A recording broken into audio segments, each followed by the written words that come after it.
أهلا بيكم في حلقة جديدة من حلقات سلسلة أنا شماس. في الحلقة الأولى من السلسلة اللي هي الحلقة اللي فاتت اتكلمنا بصفة عامة عن الشماس ومنين جت كلمة شماس وأصل الكلمة وإيه هو دور الشماس في الكنيسة، وكمان ذكرنا قيمة وتقدير الكنيسة لمكانة الشماس، وقلنا إن كل رتبة من رتب الشماسية ليها دور في الكنيسة.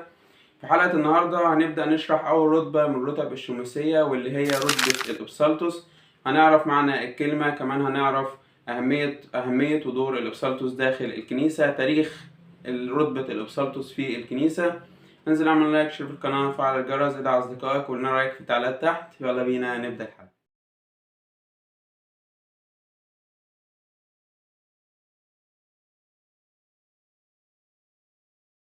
في البداية لازم نعرف يعني ايه كلمة إبسالتوس ومنين جه مصطلح إبسالتوس في الكنيسة. في الحقيقة إن كلمة إبسالتوس هي عبارة عن تعريب للكلمة اليونانية بيسالتوس، وكلمة بيسالتوس في اللغة اليونانية بتعني مرتل أو منشد، وجاية من فعل إبصالو، وفعل إبصالو في اللغة اليونانية معناه يرتل أو ينشد أو يغني أو ينشد المزامير. رتبة الإبسالتوس هي أول رتبة كنسية من حيث رتب الشماسية في الكنيسة، ولكن رتبة الإبسالتوس هي رتبة غير كهنوتية في الكنيسة. زي ما ذكرنا في الحلقة اللي فاتت إن كل رتبة في الكنيسة من أول البطرك لغاية الشعب الإكليروس ليهم دور في الكنيسة، وده لأن إلهنا هو إله نظام وترتيب، فدور رتبة الإبسالتوس جاي من اسمها اللي هي مرتل. فالإبسالتوس عبارة عن مرتل بينشد الألحان الموجودة في الكنيسة.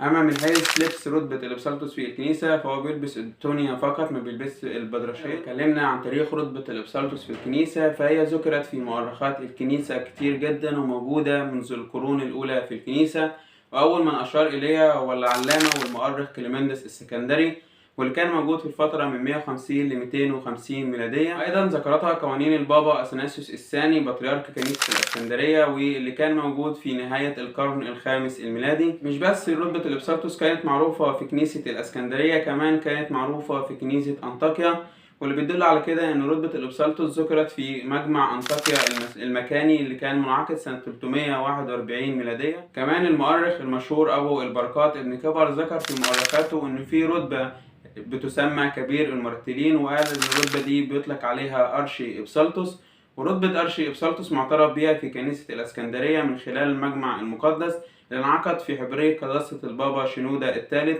والمجمع ده وضع الصلوات اللي بترتب في رسامات الأرشي إبسالتوس ورسامات الإبسالتوس، والصلوات اللي وضعها المجمع دي هي اللي بتتلى وبتصلى على المتقدمين لنوال النعمة في كنايسنا لغاية دلوقتي.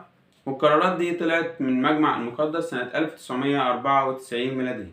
ولأن رتبة الإبسالتوس هي أول رتبة من رتب الشموسية فبيجوز فيها رسم الأطفال من سن ابتدائي وسن إعدادي لنوال النعمة. ده زي المزمور بيقول من أفواه الأطفال والرضعان هيأتي صبحا، موجود في مزمور 8 آية 2. والحكمة من رسامة الأطفال في سن صغير في الكنيسة هو ربطهم بالكنيسة وبعقيدتها وبطقوسها وبألحانها وبإيمانها المستقيم في سن مبكر جدا. يعني من الآخر زي ما بنقول كده بيتربوا في الكنيسة على معتقداتها وإيمانها الأرثوذكسي المستقيم، وبيعيشوا قداساتها وطقوسها من خلال الرتبة اللي حصلوا عليها ومن خلال الشموسية، كأن هما اللي قال عنهم داود النبي في سفر المزامير: أما أنا فمثل زيتونة خضراء في بيت الله أحمدك إلى الدهر. والآية دي ذكرت في مزمور 52 بالتحديد آية 5. كده أنا حلقتي خلصت، أتمنى أكون أفدتكم بمعلومات عن رتبة الإبسالتوس وعن الشموسية. ما تنساش تتابع معانا بقية السلسلة وتسمع الحلقة الأولى عشان تستفيد أكتر وتعرف دور الشماس في الكنيسة أكتر. متنساش تسمع حلقات عن عيد الميلاد اللي داخل علينا وتاريخ صوم عيد الميلاد تاريخ تسبيح الكيات، كمان في حلقة تاريخ المداح العربي، حلقات السؤدقيات، حلقات كتير جدا عن الهوس الأول والثالث في التسبيحة. تشوف كل الحلقات اللي موجودة على القناة. انزل لايك، شير القناة، وفعل الجرس. شكرا لكم، سلام.